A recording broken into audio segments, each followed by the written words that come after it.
Nah, yang selanjutnya adalah jadwal kerja. Jadi, organizational development ini juga bisa dilakukan melalui perubahan jadwal kerja. Yang dimaksud perubahan jadwal kerja adalah menerapkan jadwal kerja yang berbeda atau cenderung fleksibel agar memberikan keuntungan bagi karyawan dan juga perusahaan ya. Nah, di sini yang pertama adalah ada memadatkan pekan kerja. Nah, di sini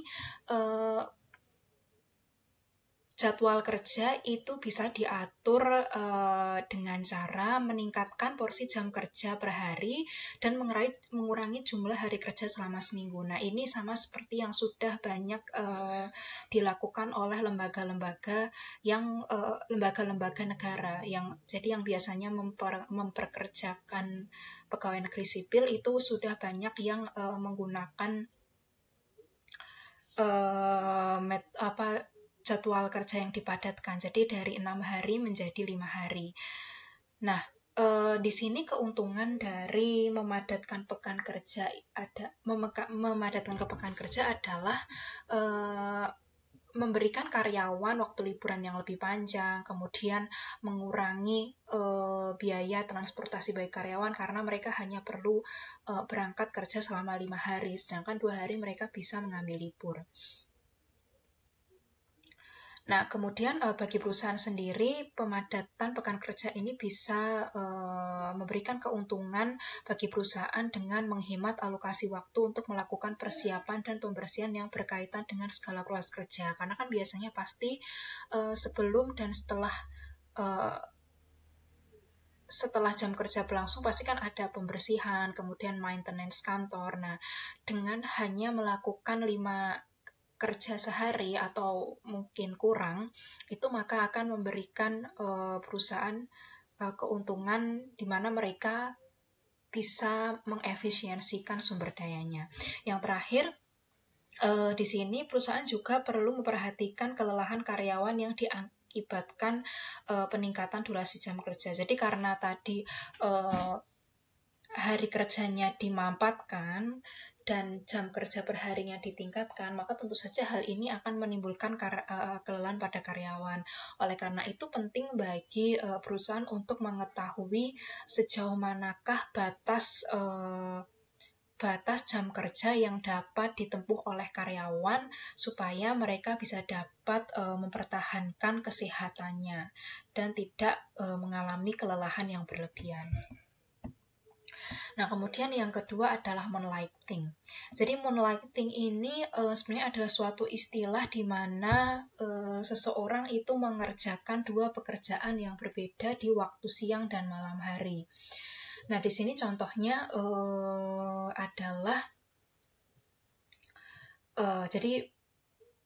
Contohnya adalah seseorang pekerja yang bekerja sebagai operator mesin di siang hari dan sebagai pramuniaga pada malam hari.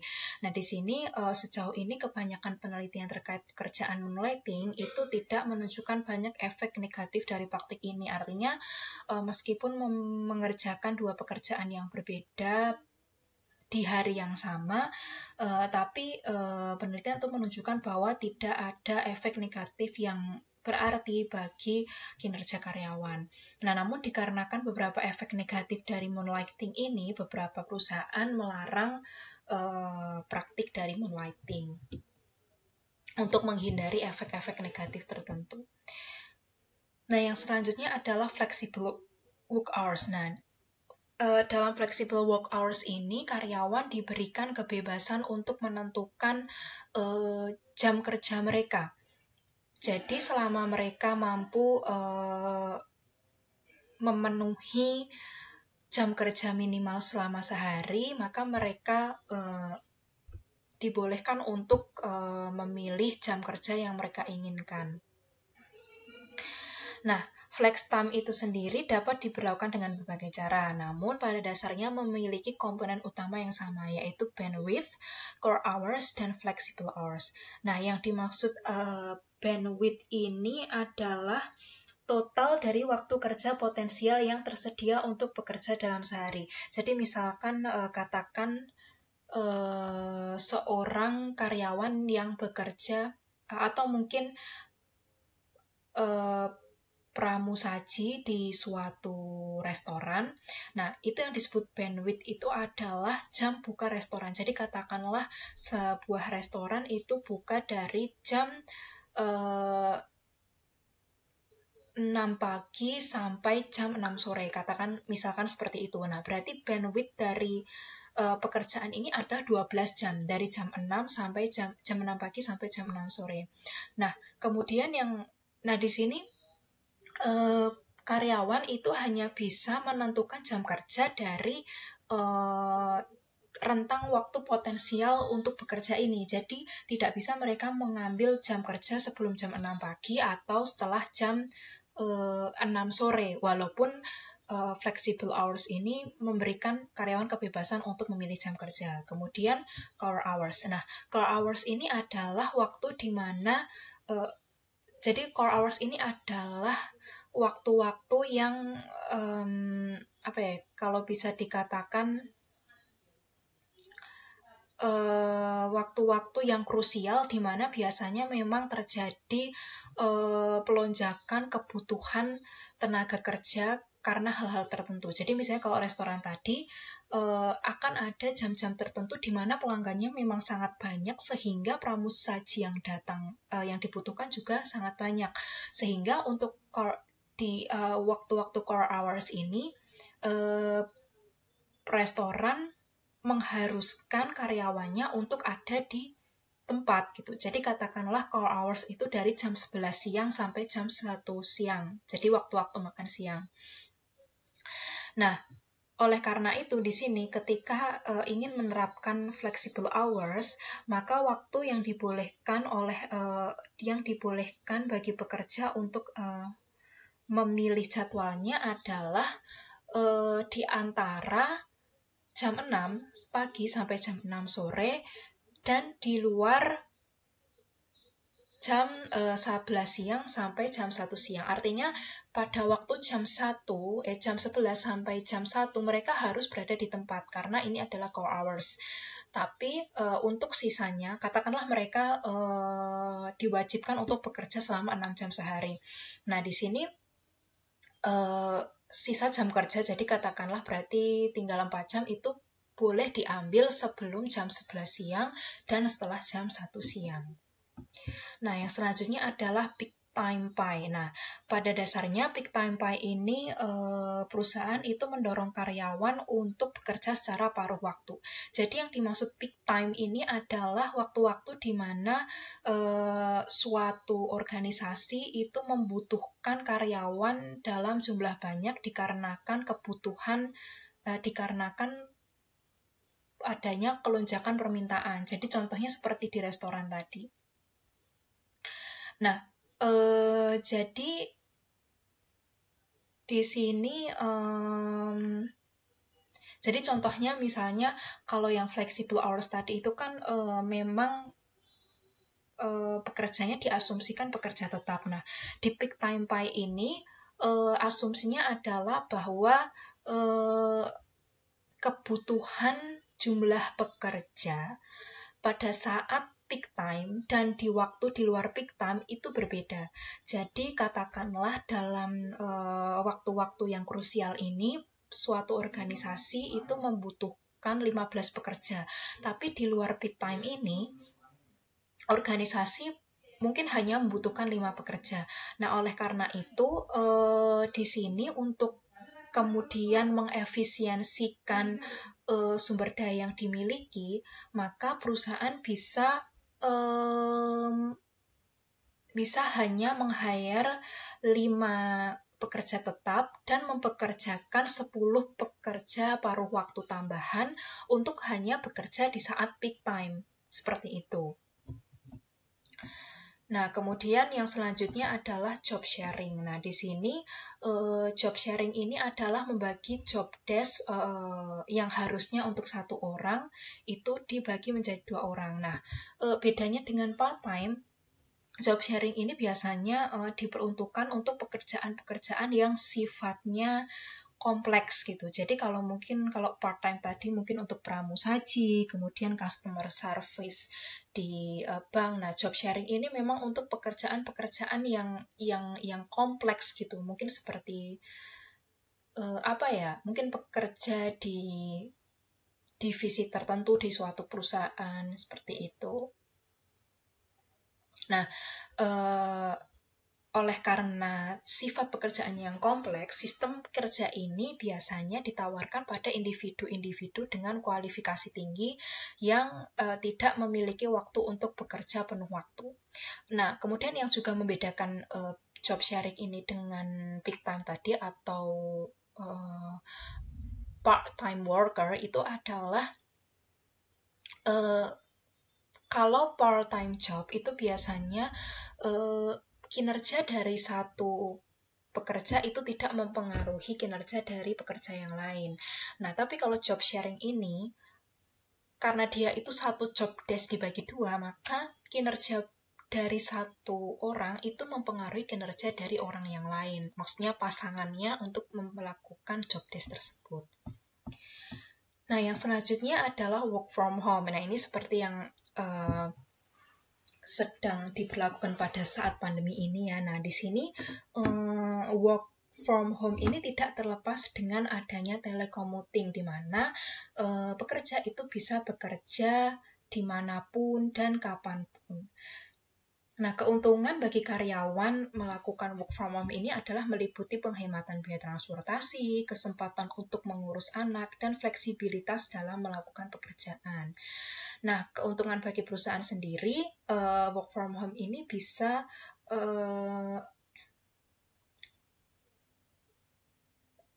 membantu perusahaan untuk penghematan uang, fasilitas, dan tempat yang berkaitan dengan proses bekerja pegawai. Karena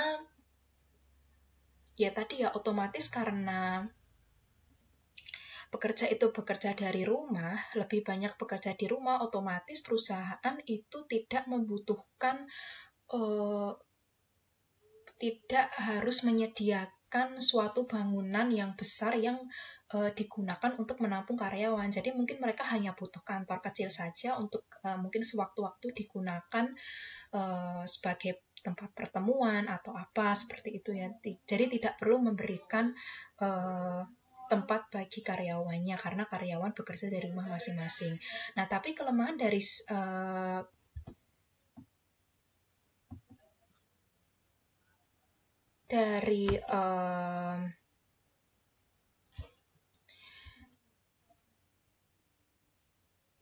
metode ini adalah menyulitkan karyawan untuk membentuk serikat pekerja karena pekerja itu tidak berdekatan secara fisik. Kemudian juga mempersulit pemerintah untuk kemudian memastikan bahwa regulasi yang ditetapkan itu telah berjalan dengan seharusnya. Nah, yang terakhir adalah shift work. Jadi shift work ini adalah ya teman-teman tahu lah ya shift work. Jadi biasanya shift work ini pekerjaan dalam sehari itu dibagi menjadi beberapa bagian waktu yang kemudian karyawan-karyawan ini bekerja sesuai dengan bagiannya. Biasanya nih untuk pekerjaan di pabrik, kemudian rumah sakit itu menggunakan shift work. Nah, shift work ini karena seringkali mengharuskan karyawan bekerja di jam-jam yang istilahnya mungkin waktu-waktu di mana manusia harusnya istirahat, shift work ini memiliki resiko untuk mengganggu sistem sirkadian manusia. Jadi mengganggu waktu tidur, kemudian waktu makan, seperti itu ya, sehingga akan berefek pada kesehatan. Nah, oleh karena itu ada beberapa hal yang harus diperhatikan oleh perusahaan dalam memberlakukan shift work. Yang pertama, keunikan shift. Nah, di sini resiko-resiko dari shift work ini salah satunya dapat dikurangi dengan cara melihat letak secara geografis dari suatu perusahaan. Nah, shift work ini tidak hanya mengganggu sistem sirkadian, tapi juga mengganggu kehidupan sosial dari pekerja. Karena apa? Ketika suatu pekerja mendapatkan shift malam, otomatis ketika malam dia aktif dan ketika paginya dia tidur. Padahal yang namanya manusia itu lebih banyak beraktivitas pada siang hari daripada malam hari. Otomatis dengan kehidupan yang seperti ini, justru ketika mereka harusnya bersosialisasi, mereka malah tidur. Tapi ketika mereka harusnya tidur, malah mereka bekerja. Di mana pada saat mereka bekerja pun tidak banyak orang yang aktif, sehingga kehidupan sosial atau kebutuhan sosialnya mungkin tidak terpenuhi. Nah, oleh karena itu, dengan melihat letak geografis atau